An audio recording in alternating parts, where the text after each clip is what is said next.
পঞ্চায়ত সভাপতিৰ পদ কিয় লাগে? তাত অমৃতৰ কলহ আছে নেকি? ইয়াত দিশহাৰা হৈ যাওঁ, মই ক'লোঁ ন। এখন পাণ দোকান নাই আমাৰ, পাণ দোকান এখন নাই আমাৰ। ইমান সততাৰে ৰাজনীতি কৰিছোঁ কিয়? যে মই যদি ক'ৰবাত কিবা কৰোঁ, তেতিয়া ধৰ্মপুৰ সমষ্টিৰ মানুহৰ 40 বছৰীয়া ৰাজনীতি, এতিয়া আমাৰ পঞ্চায়তৰ প্ৰেচিডেণ্টটোৰ কাৰণে ইমান দৌৰা দৌৰি কৰিব লাগে কি আছে? কি আছে মই কওকচোন?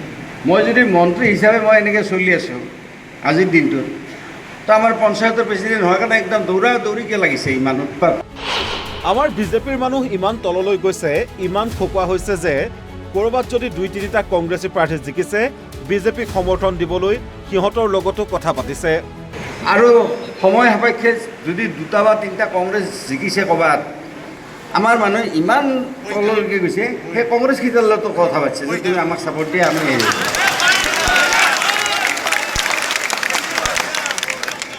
ইমান শখ আপোনালোকৰ প্ৰতিনিধি হিচাপে 40 বছৰ এই সমষ্টিটোৰ নেতৃত্ব দিয়া মই যদি খকুৱা হ'লোহেঁতেন, লুবীয়া হ'লোহেঁতেন, মই যদি একদম সম্পত্তিৰ মই পাহাৰ গঢ়ি তুলিলোহেঁতেন, তেতিয়া আপোনালোকক মই একো নকলোহেঁতেন যে আপোনালোক ময়ো খাইছোঁ, আপোনালোকক খাওঁ যিমান পাৰে। 40 বছৰীয়া ৰাজনীতিত মোৰ এখন পাণ দোকানো নাই। আপোনালোকক কওঁ, এই মুহূৰ্তত যদি কিবা কাৰণত মই এই মুহূৰ্তত যদি মই কিবা কাৰণত মোৰ মৃত্যু হয়, এই মুহূৰ্তত ধৰি লওক আমাৰ বাবা মাইনাৰ কাৰণে মোৰ 40 বছৰীয়া ৰাজনৈতিক কালত মই এখন পাণ দোকানো কৰিব পৰা নাই আজিৰ দিনত। মই যি মুহূৰ্তত মোৰ মৃত্যু হ'ব, বাবা মাইনাক দিশহাৰা হৈ যাব আমাৰ। সিহঁতে লণ্ডনত পঢ়িছে, আমেৰিকাত পঢ়িছে, সিহঁত দিশহাৰা হৈ যাব, মই ক'লোঁ ন। এখন পাণ দোকান নাই আমাৰ, পাণ দোকান এখন নাই আমাৰ। ইমান সততাৰে ৰাজনীতি কৰিছোঁ। দলীয় নেতৃত্বৰ বিৰুদ্ধে খঙত অগ্নিশৰ্মা মন্ত্ৰীগৰাকী। অনুৰোধ কৰোঁ যে এইবিলাকক আৰু নেতৃত্ব দিব নালাগে, জিলা পৰ্যায়তে হওক। কাৰণ যিবিলাক মানুহৰ কোনো কাম নাই, অদক্ষ, অযোগ্য, সেইবিলাক মানুহক নেতৃত্ব দি কি লাভ আছে? এইবিলাক লাগে সেই পষ্টটো ভেকেণ্টে থাকক, নালাগে আমাক তেনেকুৱা ধৰণৰ কাৰ্যকৰ্তা। নিজৰ জেনেৰেল ছেক্ৰেটাৰী তেওঁ নিজৰ বুথত হাৰি গৈছে মেম্বাৰ, তাতকৈ আৰু দুখৰ কথা থাকে নেকি?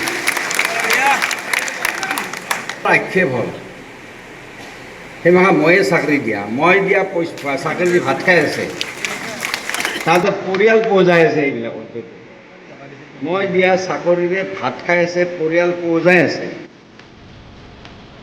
নলবাৰীৰ দলীয় সভাত মন্ত্ৰী চন্দ্ৰমোহন পাটোৱাৰীৰ ব্যতিক্ৰমী বক্তব্য। নলবাৰীৰ চামতাৰ ৰূপপুৰ কলা পৰিষদত বুধবাৰে 40 নম্বৰ টিহু বিধানসভা সমষ্টিৰ অন্তৰ্গত বিজেপিৰ নৱনিৰ্বাচিত পঞ্চায়ত জনপ্ৰতিনিধিসকলক শুভেচ্ছা আৰু অভিনন্দন জ্ঞাপন অনুষ্ঠান অনুষ্ঠিত হয়।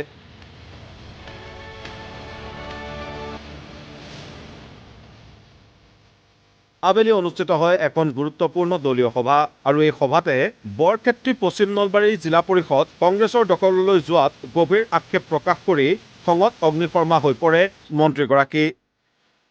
লগতে নলবাৰী জিলা বিজেপিৰ সাধাৰণ সম্পাদকগৰাকীৰ নিজৰ বুথতে বিজেপি সমৰ্থিত প্ৰাৰ্থীগৰাকী পৰাজিত হোৱাক লৈ জিলাৰ সাধাৰণ সম্পাদক পুলক কুমাৰ শৰ্মাক ৰাজহুৱাভাৱে সমালোচনা কৰে। বৰক্ষেত্ৰী পশ্চিম নলবাৰী মণ্ডলৰ সভাপতি শৈলেন কলিতাৰ বিৰুদ্ধে ক্ষোভ প্ৰকাশ কৰে মন্ত্ৰীগৰাকীয়ে।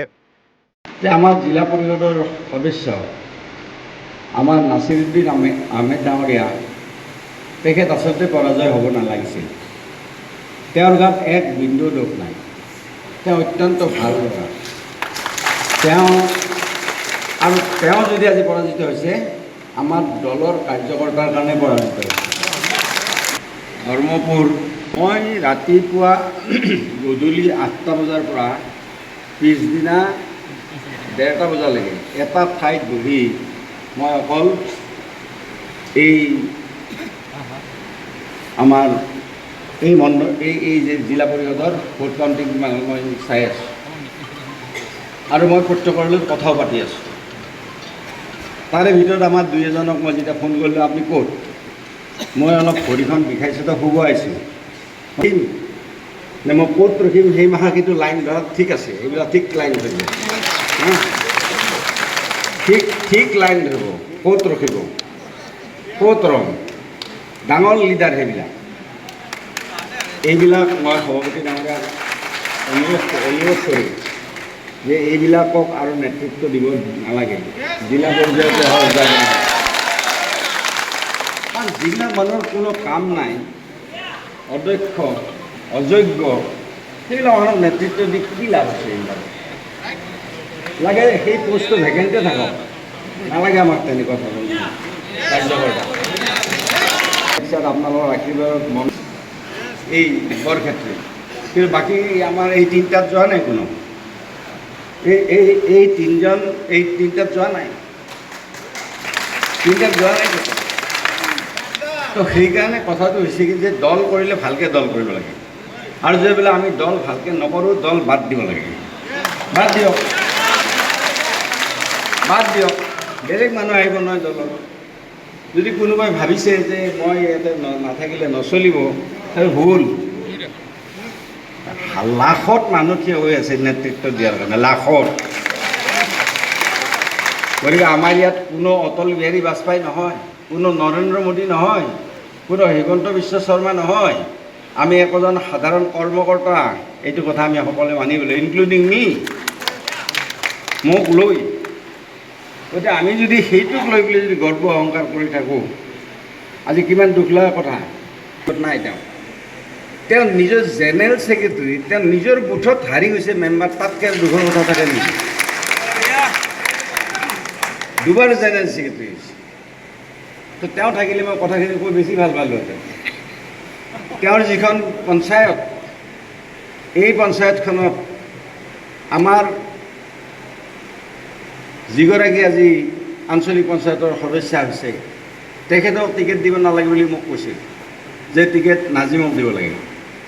মই কৈছোঁ নাজিম নহ'ব, নাজিম এইকাৰণে নহ'ব, নাজিম দুবাৰ তিনিবাৰ পঞ্চায়তৰ প্ৰেচিডেণ্ট হৈছে, নহ'ব নাজিম। আৰু সেই হিচাপে তেওঁ মণ্ডল সমিতিয়ে তেওঁক টিকেট দিছিল। মই কৈছোঁ নাজিম নহ'ব, নাজিম মোৰ বিৰাট ক্ল'জ মানুহ, ক্ল'জ মানে ক্ল'জেষ্ট।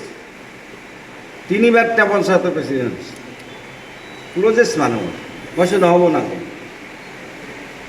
গতিকে আমাৰ বাইদেউগৰাকীক টিকেট দিব লাগে। মই ধুবুৰীত আছোঁ সিদিনা, তাৰপিছত বাইদেউগৰাকী টিকেট পালে। তো টিকেট পাওঁতে আমাৰ যিবিলাকে কৈছে যে আমাক দিব নালাগে, তো তেওঁলোকৰ আক্ষেপ হ'ল সেইমাখা ময়ে চাকৰি দিয়া, মই দিয়া চাকৰি দি ভাত খাই আছে, তাৰপিছত পৰিয়াল পৌজাই আছে। এইবিলাকৰ মই দিয়া চাকৰিৰে ভাত খাই আছে, পৰিয়াল পৌজাই আছে। নলবাৰীৰ পৰা চন্দন শৰ্মা, অসম লাইভ 24।